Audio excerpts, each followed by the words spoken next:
मैं ये मानता हूं कि लैंडस्लाइड मिटिगेशन के जो मेजर्स हैं और हिल एरिया में विशेष रूप से जो है वो कठिन काम है, कठिन है, इसमें कोई दुमत नहीं है, पर ये असंभव नहीं है, संभव है। केवल इसके लिए हमें टेक्निकली भी और हमारे सिस्टम पे भी हमें सोचने की, विचार करने की, निर्णय करने की प्रक्रिया को बहुत गंभीरता से सोचकर इसका इम्प्लीमेंटेशन करना होगा। टेक्निकल बातों में अभी जैसे अजय जी ने कुछ बातें बताई क्योंकि वो उस क्षेत्र से है, मुझे तो टेक्निकली कोई इतनी जानकारी नहीं है, पर एक बात ऐसी है कि जो मंत्री बनता है वो सब विषयों का एक्सपर्ट है, ऐसा आपको चाहे समझे या ना समझे मानना पड़ता है, क्योंकि बॉस इज ऑलवेज करेक्ट। तो एक अच्छी लाइट मूड में एक विनोद था कि जो मेरिट में पास हुआ वो आईएएस ऑफिसर हुआ, जो फर्स्ट क्लास में पास हुआ वो चीफ इंजीनियर हुआ, और जो 3 बार फेल हुआ वो मिनिस्टर हुआ। और हमारे यहाँ महाराष्ट्र में एक कैबिनेट सेक्रेटरी बहुत कैपेबल थे, वो कुछ भी बातों के लिए सर कहते थे, तो सर, तो मैं कहता था हम आपको कुछ नाराज भी होते तो भी आप सर ही करते हो। तो उन्होंने कहा कि देखो ये सिस्टम में जो मिनिस्टर है वो जो कहेगी वो बात हमारे लिए वो बॉस है, पर यह सच्चाई नहीं है। पहली बात तो एक इस विषय के बारे में मैं एक टेक्निकल भाषा में नहीं जाऊंगा। एक बात ये हो जाती है कि हायर अथॉरिटी में जो काम करता है वो अपने जूनियर्स को उनकी सुझाव को ज्यादा महत्व नहीं देता। ये भी एक बहुत बड़ा जातिवाद कभी कभी सिस्टम में नेचुरली तैयार हो जाता है, और इसलिए जो अनेक बातें ध्यान में आती है उसके बाद में भी छोटा आदमी जब कहता है तो उसको सीरियसली नहीं लिया जाता। तो पहली बात तो ऐसे कि जो डिफिकल्ट टास्क है उसको सॉल्व करने के लिए मैनेजमेंट का सबसे अच्छा कंसेप्ट है टीम कंसेप्ट। हमारे सिस्टम में एक एक फाइल अलग अलग लोगों के पास जाती है, वो अलग अलग व्यूज अपने लिखते रहते हैं। इसके बजाय सब लोग मिलकर एक बार अपने व्यूज रखें, उसके डिटेल में जाए और मिलकर एक राय बनाए और फिर उसको फाइनल करें, तो नेचुरली हमारी डिसीजन मेकिंग प्रोसेस ज्यादा अच्छी होती है। तो पहला प्रॉब्लम यह है कि इसके पहले क्या हुआ उसमें जाने में मतलब नहीं है, पर उसको समझना इसलिए आवश्यक है कि भूतकाल में जो गलतियां हमने की है वो वर्तमान में काल में हम उसको समझे, इसलिए ताकि भविष्य काल में वो गलतियों को रिपीट ना करें। क्योंकि सबसे पहले पिछले अनेक सालों से हमारी जो डीपीआर बनने की प्रोसेस थी उसमें इन सब बातों को जितना गंभीरता से सोचना चाहिए था उतना सोचा नहीं गया, और इसका बड़ा नुकसान भी हुआ। ये कुल्लू से मनाली का रास्ता है, उसका 4000 करोड़ हमने खर्चा किए, 4-4.5 करोड़ खर्चा किया, और आज लगभग हमारी 60-70% अमाउंट पानी में गई। नदी भी बीच में बहती है, दोनों बाजू में रोड है, कठिनाइयां है, पर कठिनाइयों को समझकर उसके प्लानिंग में उस समय और गंभीरता से सोचकर सलाह लेकर अगर हम कुछ सोचते जो आज कर रहे हैं, अगर वो उस समय कर सकते हैं तो शायद हम हमारा नुकसान बचा सकते हैं। अब प्रॉब्लम यह है कि जो सस्ते में आया, लोएस्ट आया, उसको हमने डीपीआर बनाने के लिए दिया। डीपीआर वालों ने सॉइल इंस्पेक्शन कितना किया नहीं किया, उसने हमको एक डीपीआर बना के दिया। फिर डीपीआर हमारी बाइबल भगवत गीता बन गई, और फिर उसके ऊपर हमने टेंडर निकाले। सामने हमको दिख रहा था, पर जो कुछ एक बार लिख गया वो वैसे ही कंटिन्यू होते हुए आगे चले गया, और जब आजकल ये बाढ़ के कारण, बादल फटने के कारण समस्या हुई तो वो कोलैप्स हो गया। अब ये इसका कारण जो है इस सब सिस्टम में, मैं उन कुछ बातों के सुझाव आपको देना चाहूंगा। जो कुछ ये काम करने का मुझे अनुभव मिला उसमें सबसे पहले एक अच्छी बात मेरे ध्यान में आई कि जब तक आप साइट पर नहीं जाते तब तक आपको बातें समझ में नहीं आती। और हमारे यहाँ इवन मंत्री करके भी मैं जब किसी रोड पर चलता हूं तब मेरे समझ में आता है कि मैं टेक्निकल व्यक्ति नहीं हूं, फिर भी बहुत सी दिक्कतें, हमारी कमियां समझ में आती है। तो पहली बात यह है कि जो अथॉरिटी है, चाहे NHIDCL में हो, NHI में हो, मिनिस्ट्री में हो, वो ऐसे इसमें उन स्पॉट पर उन्होंने जाना चाहिए। स्पॉट पर जाने के बाद कंसर्निंग लोगों को वहां बुलाना चाहिए और वहां मीटिंग करनी चाहिए कि ये क्या समस्या है।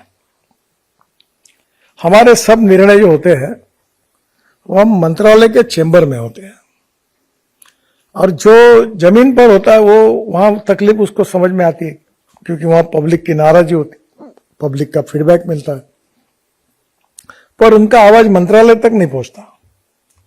वो जब वहां के एक्सपीरियंस पर अगर कोई डिजाइन करके बोलता है ऐसा करो, तो मंत्रालय बोलता है डिजाइन काटो, इसका पैसा कम करो, क्योंकि नेचुरली वो थियोरेटिकल जो पार्ट है कागज पर लिखा हुआ वो जांच रहा है। जो प्रैक्टिकल वहां की स्थिति है वो स्वाभाविक रूप से वहां गए ही नहीं, तो उसका पता नहीं है। तो एग्जैक्ट जब निदान करना होता है डॉक्टर को भी मेडिकल साइंस में, तो कोई भी निदान करने के पहले उसका डायग्नोसिस ज्यादा इंपॉर्टेंट होता है। तो मुझे लगता है कि ये जो निदान करना है, इस प्रोसेस को हमको मजबूत करना होगा। दूसरी इंपॉर्टेंट चीज जो है वो ओनरशिप की है। अभी धीरे धीरे, आप लोगों का भी दोष नहीं है, सिस्टम ही ऐसी है कि ऊपर का अधिकारी जैसे मुंडी हिलाता वैसे नीचे भी अपने हिलाते रहते, क्योंकि वो सिस्टम ही ऐसी है। मैं एनसीसी में था तो हमें हमारे ऑफिसर ने कहा था कि तुम जाके खड़े रहो, सावधान में सैल्यूट मारो। तो जब पूछेगा व्हाट्स योर नेम, तो बताओ sir my name is so and so. तो हमारे में से एक में गया, उसने कड़क सैल्यूट मारा और उसको पूछा व्हाट्स योर नेम, उसने कहा my name is so and so. तो ये सो एंड सो इतने बढ़ गए कि IIT इंजीनियरिंग कॉलेज में मेरिट में पास हुए छात्र सर्विस में आए, पर धीरे धीरे बेचारे परिस्थिति के कारण हो, व्यवस्था के कारण हो, सीनियर के कारण हो, या उसका ओनरशिप भी खत्म हो गई। और वो जो ऊपर वाला बोलता है वो करो। अच्छा, ऊपर वाले को, उसके मत को अगर कॉन्ट्रडिक्ट करेंगे तो उसको डर लगता है कि वो क्या लगेगा उसको। तो जो सीनियर है उन्होंने अपने जूनियर्स को बोलने के लिए इनकरेज करना चाहिए। और हमारे पास हमारी कुछ गलती होगी तो उसको हम रेक्टिफाई, मैं कह रहा हूं वही सही है, ऐसा नहीं है। अगर ये गलती है मेरी तो मैं सुधारूंगा। तो मुझे लगता है कि ये think together, work together and come together, इसमें से भी आपके सामने बहुत सी प्रॉब्लम जो है वो रिजॉल्व होंगे और सॉल्व होंगे। ओनरशिप की बात जो है वो हमारी सबसे बड़ी समस्या है। मैं अभी आजकल छोटे छोटे प्रोजेक्ट की रिपोर्ट करता हूं, और मैं जब उस प्रोजेक्ट का जब मैं पूछता हूं कि क्या हुआ क्या नहीं हुआ, तो मुझे एक ध्यान में आया कि मैंने बहुत सेक्रेटरी मेरे साथ आए थे, पर अभी जो सेक्रेटरी है उनको जब मैं पूछता हूं कि ये केरल का ये फलाना रोड है, तो वो तुरंत वो नाम, किलोमीटर, प्रॉब्लम क्या हुआ था, डिटेल बताते हैं। और अनेक पीडी और आरओ को जब पूछता हूं तो बताते मैं देख कर बताता हूं। ये जो देख कर बताने वाले, इनकी ओनरशिप कम है, और जिसको पूरा मालूम है वो बराबर जवाब देता है, क्योंकि वो उसके साथ उसकी कमिटमेंट है। ये जो ओनरशिप का अभाव है, ये भी हमारी एक समस्या है। और इसलिए मैं आपसे ये अनुरोध करूंगा कि मैं मंत्री करके मेरी भी जिम्मेदारी है, सेक्रेटरी, मेंबर, पीडी, आरओ, आप सबकी जिम्मेदारी है। तो कोई चीज परफेक्ट बने, कोई फॉल्ट उसमें ना रहे, इसके बारे में हम सब की जिम्मेदारी है। और जहां जहां आप है वहां आपकी जिम्मेदारी है। आप पोस्टमैन नहीं हो कि कागज दिया, लिया, पहुंचाया, उधर से लिया इधर पहुंचाया, ऐसा नहीं है। आपको, you are solution provider, you are decision makers. Football जैसे केवल इधर की उधर फाइल घूमती रहेगी, और आप जो logical, legal, ethical, don't break the law, bend the law up to the last limit of the breaking point and just find out the solution. हमें हमारे प्रोजेक्ट पूरे करने हैं। केवल टर्मिनेट करना, नोटिसेस देना, प्रोजेक्ट बंद करना, इससे नहीं होगा। और प्रोजेक्ट पूरे करने के लिए उसकी समस्या क्या है उसको कॉन्ट्रैक्टर की समझना होगा, और वो समस्या अगर सही है तो सुलझाना होगा। और हमने सब समस्या सुलझाने के बाद भी वो काम नहीं करता तो उसके ऊपर कार्रवाई करनी होगी। कहीं ना कहीं हमारी सिस्टम में हमें पॉजिटिविटी के साथ, ट्रांसपेरेंसी के साथ और time bound decision making process के साथ, ओनरशिप के साथ हमारी प्रोजेक्ट को डील करना होगा। जो बात मैंने इस पर्टिकुलरली ये लैंडस्लाइड्स और इसमें जो पुराने समय देखी कि जो जो गलतियां होती थी वो रिपीटेडली ऊपर आते रही, वैसे ही चलता गया। सबसे पहला इंसिडेंट हुआ जब चिब्बर साहब सेक्रेटरी थे, और जब बद्रीनाथ केदारनाथ के ये पूरे 4 धाम के रोड पर हादसा हुआ तो बात है डीपीआर ठीक नहीं, और दुर्भाग्य से अंग्रेजों के काल में जहां से नदी बहती उसके बाजू में रोड, जहां रोड और नदी थी वहां गांव। तो सिचुएशन हमारे हाथ में तो नहीं है बदलना, तो स्वाभाविक रूप से बाढ़ के कारण रोड उखड़ जाता था, उसमें कभी बादल फट जाते थे, लोग मरते थे। अब कुछ चीजें हमारे हाथ में थी, कुछ चीजें हमारे हाथ में नहीं थी, पर हमें जो हाथ में नहीं है उसका भी सोल्यूशन निकालना है, और हमें इसको पूरी तरह उस प्रॉब्लम को सॉल्व करना है।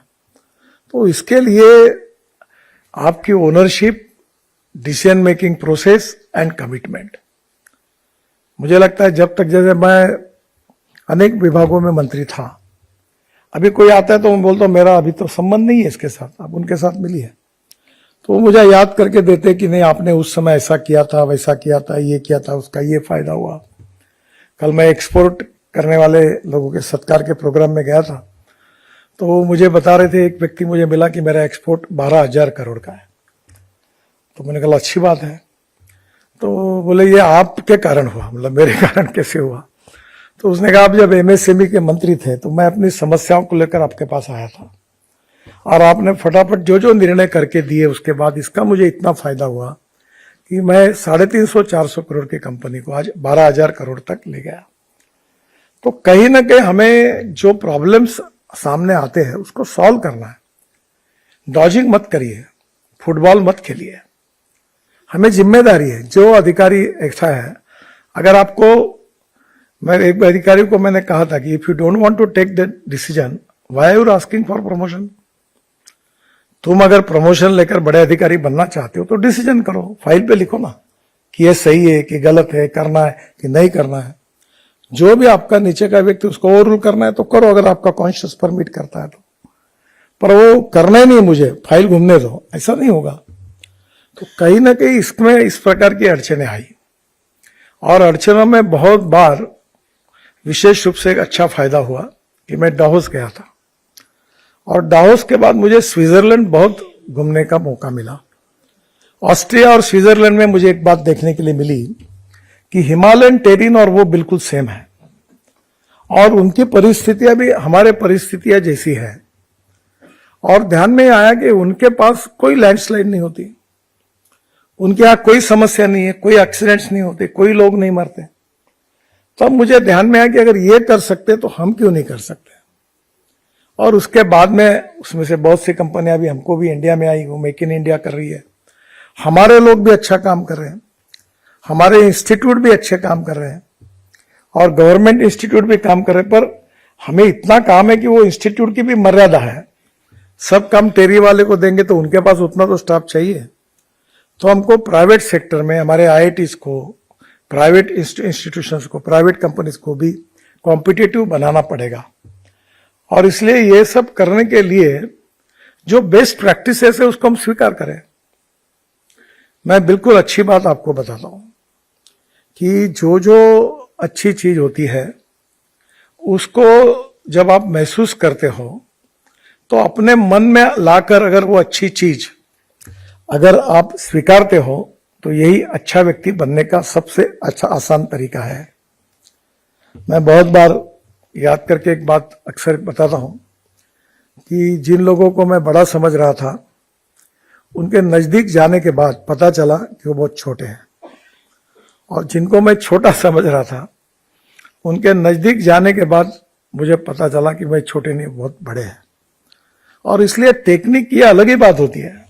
मैं क्रिकेट खेलता था, और क्रिकेट में मेरी बड़ी एम्बिशन थी कि मैं अच्छा क्रिकेटर बनूं, तो बाद में मेरी लाइन बदल गई।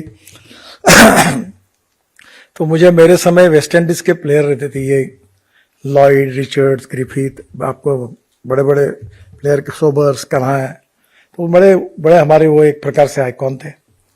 और वो 6-6 फुट ऊंचे रहते थे, ऐसे इतना ताकत इनका रहता था, मैं देखता था।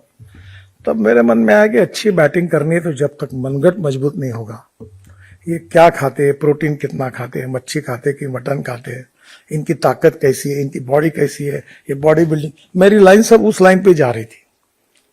और अचानक मेरे लाइफ में 2 अच्छे इंसिडेंट हुए। आज योगा से दोनों मेरे अच्छे मित्र हैं, एक सुनील गावस्कर और दूसरे सचिन तेंदुलकर। तो सुनील गावस्कर जब मेरे घर पर आए तो मैंने उनको कहा कि सुनील जरा एक काम करो, आप दीवार पर खड़े रहो। बोले क्यों? मुझे मेरी तसल्ली करनी है। जब खड़े रहे तो मेरे कंधे के नीचे कोई हाइट नहीं, कोई बॉडी नहीं, कोई मनगट मजबूत नहीं। सचिन तेंदुलकर को देखा, वो भी उससे भी ठिना, उसकी भी कोई हाइट नहीं, कोई ताकत नहीं। तब मेरे दिमाग में पहली बार आया कि मैं तो इनसे ऊंचाई में ऊंचा हूं, ताकत में बड़ा हूं। आजकल मैंने 46-47 केजी वजन कम किया है। आजकल मैं हेल्थ कॉन्शियस के पीछे समर्पित हूं। सबसे इरेगुलर, इनडिसिप्लिन मेरा आयुष्य था।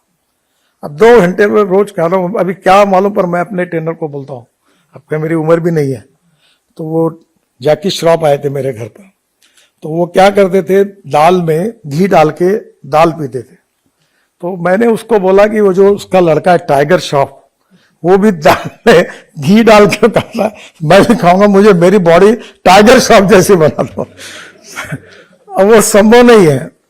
कभी कभी क्या होता है कि हम जो पकड़ के चलते हैं वो और एक्चुअल लाइफ में उसका संबंध नहीं होता। तो सुनील गावस्कर ने मुझे बताया कि Nitin ji, cricket is not a game of strength, it is a game of skill.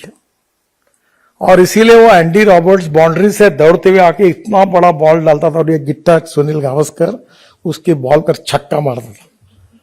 तो वो समझ में नहीं आता था। और इसलिए आज जो काम करना है वो देखो, लकड़ी तोड़ने वाले के शरीर से कितना भी पसीना निकले, वो दिन भर लकड़ी तोड़े, वो कभी पहलवान नहीं बनता। पहलवान वही बनता है, वो 1 घंटा 2 घंटा बराबर जो करना चाहिए वो एक्सरसाइज करता है, वो बनता है। ये रफ का फेयर करके कोई जिंदगी नहीं बदलती।